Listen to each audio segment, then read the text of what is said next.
खबरों के निष्पक्ष विश्लेषण के लिए सब्सक्राइब करें Jantantra TV and press the bell icon. Never miss any update. नमस्कार, पाटलिपुत्र का रण देख रहे हैं। मैं हूं शंकर दत्त पंत। प्रधानमंत्री नरेंद्र मोदी ने आज बिहार को 14,258 करोड़ रुपए की सौगात दी है। पीएम मोदी ने बिहार की जिन योजनाओं का शिलान्यास किया है उसमें 3 महासेतु समेत कई सड़कें और 4 लेन रोड शामिल हैं। पीएम मोदी ने फुलौद के 4 लेन का शिलान्यास किया। इसके अलावा 4 सड़कों की सौगात बिहार को दी, जिसमें आरा मोहनिया, रजौली बख्तियारपुर, नरेनपुर पूर्णिया और कन्हौली रामनगर शामिल है। पीएम मोदी ने भागलपुर जिले को 2 बड़ी सौगातें दी हैं। उसमें विक्रमशिला सेतु के समानांतर 4 लेन पुल के साथ सिंहपुर से वीरपुर मिसिंग लिंक के तहत NH 106 और पुल का निर्माण कार्य शामिल है। विक्रमशिला सेतु के बनने वाले इस पुल की लागत करीब 1116 करोड़ रुपए होगी। वहीं वीरपुर से वीरपुर मिसिंग लिंक के तहत बनने वाले नेशनल हाईवे और पुलों पर 1478 करोड़ की लागत आएगी। इसका सीधा फायदा भागलपुर समेत दूसरे जिलों के लोगों को भी मिलेगा। प्रधानमंत्री मोदी के इस वर्चुअल शिलान्यास समारोह में मुख्यमंत्री नीतीश कुमार, केंद्रीय सड़क परिवहन और राजमार्ग मंत्री नितिन गडकरी, केंद्रीय मंत्री रविशंकर प्रसाद, गिरिराज सिंह, नित्यानंद राय और बिहार के उप मुख्यमंत्री सुशील कुमार मोदी समेत कई वरिष्ठ नेता शामिल रहे।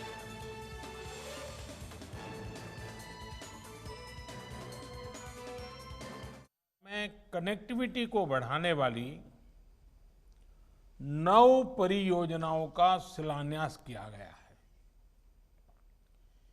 इन परियोजनाओं में हाईवे को 4 लेन और 6 लेन बनाने का और नदियों पर 3 बड़े पुलों के निर्माण का काम शामिल है। इन परियोजनाओं के लिए बिहार के लोगों को बहुत बहुत बधाई देता हूं। आज भारत अपने गांवों को आत्मनिर्भर भारत का मुख्य आधार बनाने के लिए भी एक बड़ा कदम उठा रहा है। और खुशी ये है कि इसकी शुरुआत, कार्यक्रम पूरे देश में है, लेकिन इसकी शुरुआत आज बिहार से ही हो रही है। इस योजना के तहत 1000 दिनों में देश के 6 लाख गांवों को ऑप्टिकल फाइबर से जोड़ा जाएगा। और रुक रहे हैं छोटे से ब्रेक के लिए। ब्रेक के बाद भी खबरें जारी रहें। खबरों के निष्पक्ष विश्लेषण के लिए सब्सक्राइब करें Jantantra TV and press the bell icon. Never miss any update. Break के बाद स्वागत है आपका। अब आपको बताते हैं कि आज पीएम मोदी ने जिन 9 हाईवे प्रोजेक्ट का शिलान्यास किया उसका बिहार की जनता को कैसे लाभ मिलेगा। दरअसल पीएम मोदी ने आज जिन 9 हाईवे प्रोजेक्ट की शुरुआत की उनमें 350 किलोमीटर लंबी सड़कों को बनाने का काम किया जाएगा। इन सड़कों को बनाने के लिए 14,258 करोड़ रुपए की लागत आएगी। इन सड़कों के बनने से बिहार के डेवलपमेंट को बढ़ावा मिलेगा, संपर्क बेहतर होगा और बिहार सहित आसपास के इलाकों का तेजी से आर्थिक विकास भी होगा। ये हाईवे बनने से बिहार के पड़ोसी राज्यों जैसे झारखंड और उत्तर प्रदेश से सामान लाना और ले जाना आसान हो जाएगा। हाईवे के प्रोजेक्ट पूरे होने से बिहार में सभी नदियों पर पुल होंगे और राज्य के बड़े नेशनल हाईवे को चौड़ा करने का काम भी किया जाएगा। प्रधानमंत्री के इस पैकेज के तहत गंगा नदी पर पुलों की संख्या 17 हो जाएगी, जिनकी क्षमता 62 लेन की होगी। तो ये 9 हाईवे प्रोजेक्ट का शिलान्यास आज प्रधानमंत्री ने किया है। 350 किलोमीटर लंबी सड़कों को बनाने का काम किया जाएगा और इसमें लागत भी काफ़ी बड़ी लागत आएगी। और सड़कें बनने से व्यापार के लिए बहुत अच्छी सुविधाएं हो जाएंगी, खासतौर पर उत्तर प्रदेश और झारखंड। और इसके अलावा प्रधानमंत्री मोदी ने आज ऑप्टिकल फाइबर स्कीम की भी शुरुआत की है। पूरे देश में लागू होने वाली इस योजना की शुरुआत बिहार से की गई है और इस योजना के तहत बिहार में लगभग 46,000 गांवों को हाई स्पीड इंटरनेट से जोड़ने के लिए 640 करोड़ रुपए खर्च किए जाएंगे और मार्च 2021 तक इस योजना को पूरा कर लिया जाएगा। स्कीम का ऐलान प्रधानमंत्री मोदी ने 15 अगस्त को किया था। बता दें आपको कि स्कीम के तहत बिहार के 45,945 गांवों को अगले 100 दिनों में ऑप्टिकल फाइबर से जोड़ने का लक्ष्य रखा गया है। ऑप्टिकल फाइबर से जुड़ने से गांव के लोग इंटरनेट सुविधा के लिए ब्रॉडबैंड का इस्तेमाल कर सकेंगे। इसके तहत उन्हें काफ़ी अधिक स्पीड में इंटरनेट की सुविधा मिल पाएगी। दावा किया जा रहा है कि इससे गाँव में भी ई कॉमर्स, ई शिक्षा, ई pharmacy, call centre, online banking जैसी सुविधाएं शुरू हो पाएंगी, जिसके बाद किसान गांव में रहते हुए ई हाट पर अपना सामान बेच सकेंगे। गांव के लोगों को नए बाजार के मौके भी मिलेंगे।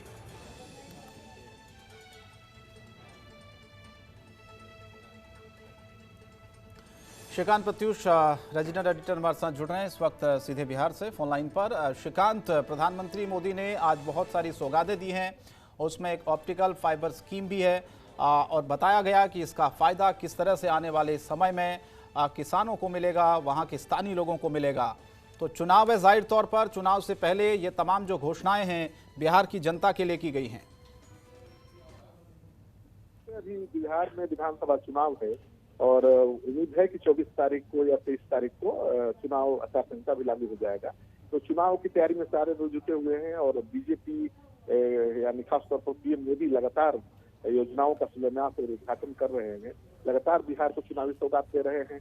मुख्यमंत्री नीतीश कुमार भी लगातार उद्घाटन और शिलान्यास कर रहे हैं। तो ये चुनाव के पहले हमेशा होता रहा है, इस बार भी हो रहा है। लेकिन प्रधानमंत्री ने बड़े बड़े प्रोजेक्ट दिए हैं चुनाव के पहले बिहार के, और बीजेपी को बहुत उम्मीद है कि प्रधानमंत्री के इन प्रोजेक्ट की वजह से बिहार में अच्छा मैसेज जाएगा। क्योंकि बीजेपी ने बिहार में जो चुनावी नारा दिया है, तो नारा भी इसी तरह का है, आत्मनिर्भर बिहार, यानी बिहार को आत्मनिर्भर बनाने की दिशा में प्रधानमंत्री काम कर रहे हैं कि बिहार आत्मनिर्भर बने। और विपक्ष सवाल ये उठा रहा है कि 1.25 लाख करोड़ का पैकेज जो प्रधानमंत्री ने दिया था, उसका तो हिसाब किताब कोई दे नहीं रहा है कि वो पैसा कहाँ खर्च हुआ, कहाँ से आया, कहाँ गया। और फिर प्रधानमंत्री दनादन चुनाव के पहले बड़ी बड़ी योजनाओं का, परियोजनाओं का शिलान्यास कर रहे हैं। तो विपक्ष इसको छलावा बता रहा है, राजनीतिक चाल बता रहा है, लेकिन बीजेपी बहुत उत्साहित है, नीतीश कुमार बहुत उत्साहित है। चलिए, बहुत बहुत धन्यवाद श्रीकांत आपका इस तमाम जानकारी के लिए, हमारे साथ से जुड़ने के लिए।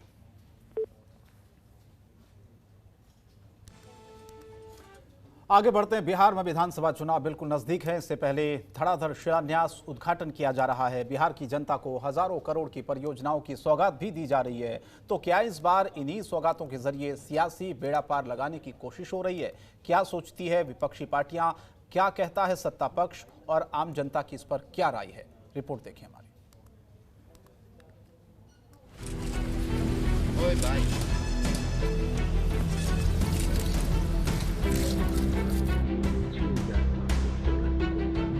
जब जब चुनाव आते हैं, हमारी सरकारें शिलान्यास और उद्घाटन की लड़ी लगा देती हैं, लेकिन चुनाव खत्म होने के बाद वो शिलान्यास के शिलापट धूल खाते नजर आते हैं।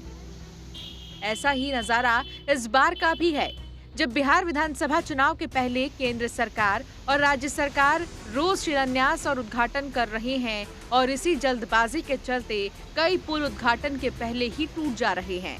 हालांकि एक ओर सत्ता पक्ष इसको विकास मानता है, तो विपक्ष इसको चुनावी लॉलीपॉप। पहले शिलान्यास जो होता था उस पर कौन पेशाब करता था आपको पता है? अब शिलान्यास भी हो रहा है और वही प्रधानमंत्री समय सीमा के अंदर उसका उद्घाटन करने का भी काम कहे, चाहे राज्य की सरकार का मुखिया हो या देश का मुखिया हो। जो एनडीए का मुखिया है, प्रतिबद्धता के साथ काम करने का काम किया है। चुनावी लॉलीपॉप लेकर के झुंझुना दिखाने का कोशिश करते हैं। आदरणीय प्रधानमंत्री जी को जब जब जिस राज्य में चुनाव होता है उसी समय उस राज्य की याद आती है। अब बिहार में चुनाव है, 5-6 साल से सरकार में है, काम धाम कुछ किया नहीं। अब इनको बिहार याद आ रही है और उद्घाटन के पहले पुल बहते जा रहा है। भ्रष्टाचार की नदियों में जिस तरह से पुल, पुलिये, बांध, तटबंध बह रहे हैं, उसी तरह से जनता के सैलाब में एनडीए सरकार बह जाएगी। विधानसभा के चुनाव के बाद नाम लेवा इनका कोई नहीं बचेगा। इन सबके बीच बिहार में कई ऐसी परियोजनाएं भी हैं जिनके काम लंबित हैं और इन्हीं परियोजनाओं में से एक है स्मार्ट पटना के तहत अदालतगंज तालाब का सौंदर्यीकरण का काम, जिसका समापन मार्च 2020 में होना था, लेकिन अभी ये अधर में लटका हुआ है। हालांकि इसको लेकर अधिकारी कुछ भी कहने से बचते नजर आ रहे हैं और इन सभी से अलग बिहार की जनता की राय कुछ अलग है। चुनाव के समय में ये केंद्र सरकार हो या बिहार सरकार हो, इनका लोक लुभावन जितने भी वादे हैं यही होता है और यही अभी हो रहा है। चाहे प्रधानमंत्री बिहार के लिए पैकेज दे रहे हो या घोषणा कर रहे हो, चाहे बिहार सरकार शिलान्यास का जो अभी दौर चल रहा है, तो ये चुनावी मुद्दे हैं वो लोग के और चुनाव के समय में ही करते हैं। अगर करना होता तो 5 साल से क्या कर रहे थे। ऐसा है, विधायक जी या कोई चुनाव जीत कर जब अपने क्षेत्र से आते हैं तो वादा बहुत करते हैं। वादा करने के साथ आके अपने गंतव्य अपने राजधानी में ऐश मौज करते हैं, जनता का कोई ध्यान रखते नहीं। जब चुनाव आती है तो फिर जनता को बरगलाने के लिए वो एक न एक नया नुस्खा अपनाते हैं। कहीं पुल का उद्घाटन कर दिए, कहीं कुछ का उद्घाटन कर दिए, कहीं रोड का। ये सिर्फ इलेक्शन तक ही सीमित रहता है।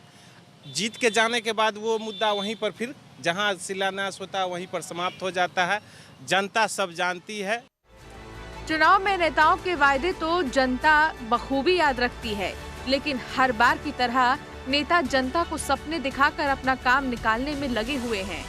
वही राजनीतिक विशेषज्ञ की माने तो चुनाव के पहले वोट बैंक की राजनीति के लिए सरकार ऐसा कदम उठाती है।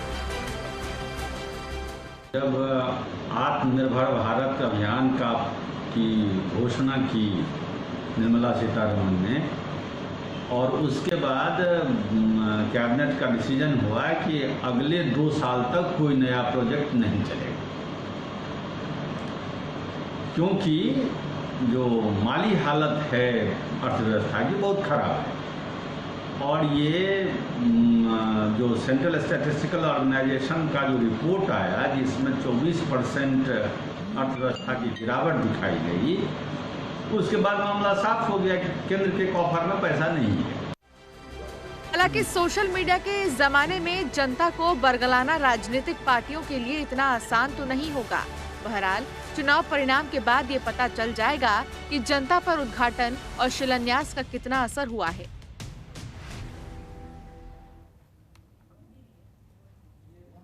बढ़ते आगे बात कृषि बिल को लेकर हो रहे विरोध की। अब बिहार में भी कृषि बिल का विरोध शुरू हो गया है। पटना में आज यूथ कांग्रेस के कार्यकर्ताओं ने कारगिल चौराहे पर प्रदर्शन करते हुए प्रधानमंत्री मोदी और मुख्यमंत्री नीतीश कुमार का पुतला दहन किया। कांग्रेसी कार्यकर्ताओं का आरोप है कि किसानों की स्थिति बहुत ज्यादा खराब हो जाएगी, आर्थिक हालात बर्बाद हो जाएंगे और कांग्रेस कार्यकर्ताओं ने यह भी कहा कि प्रधानमंत्री के साथ इस बिल को लाने के लिए राज्य के मुख्यमंत्री नीतीश कुमार हैं और इस बिल का विरोध इसी तरह से जारी रहेगा।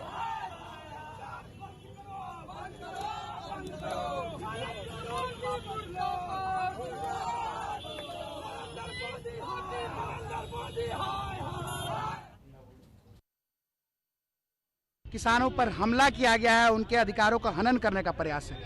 न्यूनतम समर्थन मूल्य नहीं देने के लिए जिस तरह से यह अध्यादेश लाया जा रहा है, किसानों का अधिकार छीन रहा है। आंकड़े बताते हैं कि 86% किसान अपने जिले से दूसरे जिले में अपना उत्पाद नहीं बेच पाते। ऐसी परिस्थिति में दूसरे राज्य तक क्या जाएंगे? सीधे तौर पर चंद पूंजीपतियों को फायदा पहुंचाने के लिए उनके इशारे पर नरेंद्र मोदी की भाजपा सरकार ने यह अध्यादेश लाया है, जो हम लोग तत्काल मांग करते हैं कि इसे जल्द से जल्द आप वापस लें। और यहां रुकने एक और छोटे से ब्रेक के लिए, ब्रेक के बाद भी खबरें जारी रहेंगी। खबरों के निष्पक्ष विश्लेषण के लिए सब्सक्राइब करें Jantantra TV and press the bell icon. Never miss any update. स्वागत है आपका। बिहार के डिप्टी सीएम सुशील कुमार मोदी ने कृषि बिल का विरोध करने पर आरजेडी पर हमला बोला है। सुशील कुमार मोदी ने कहा कि आरजेडी ने जिस तरह से संसद में कृषि बिल का विरोध किया है, उसका जवाब इस बार किसान विधानसभा के चुनाव में देंगे। इसके साथ ही सुशील मोदी ने रविवार को राज्यसभा में हुए हंगामे को बिहार की अस्मिता से जोड़ दिया है। बता दें आपको, राज्यसभा में विपक्ष के सांसदों ने कृषि बिल के विरोध में जमकर हंगामा किया था। हंगामा उपसभापति की मौजूदगी में हुआ। राज्यसभा के उपसभापति हरिवंश नारायण सिंह बिहार के राज्यसभा सांसद हैं। सुशील मोदी ने कहा कि हरिवंश पर हमला हर बिहार पर हमला है।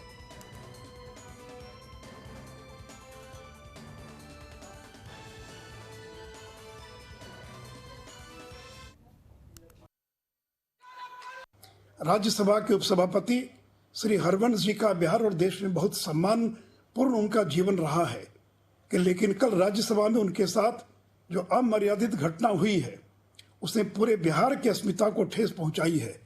विपक्ष ने कल लोकतंत्र के मंदिर में जिस तरह का अमर्यादित बर्ताव व्यवहार किया है वो बेहद निंदनीय है। मैं इतना ही कहना चाहूँगा कि विपक्ष के सम्मानजनक बर्ताव का बिहार की जनता करारा जवाब देगी। राज्यसभा के उपसभापति श्री हरिवंश जी का बिहार और देश में बहुत। और वहीं लोक जनशक्ति पार्टी के अध्यक्ष चिराग पासवान ने बिहार विधानसभा चुनाव के लिए अपनी पार्टी के संभावित प्रत्याशियों के नाम का एक भावुक पत्र लिखा है।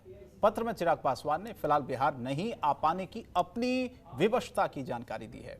चिराग पासवान ने लिखा है कि उनके पिता और केंद्रीय मंत्री रामविलास पासवान दिल्ली के एक अस्पताल में आईसीयू में भर्ती हैं और उनका ज़्यादा समय उन्हीं की देखभाल में बीत रहा है।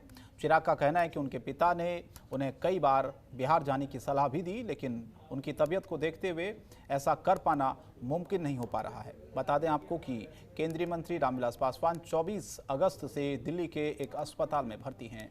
शुरुआत में वो रूटीन चेकअप के लिए अस्पताल में भर्ती हुए थे, लेकिन उनकी तबीयत बिगड़ गई और अब वो आईसीयू में भर्ती हैं।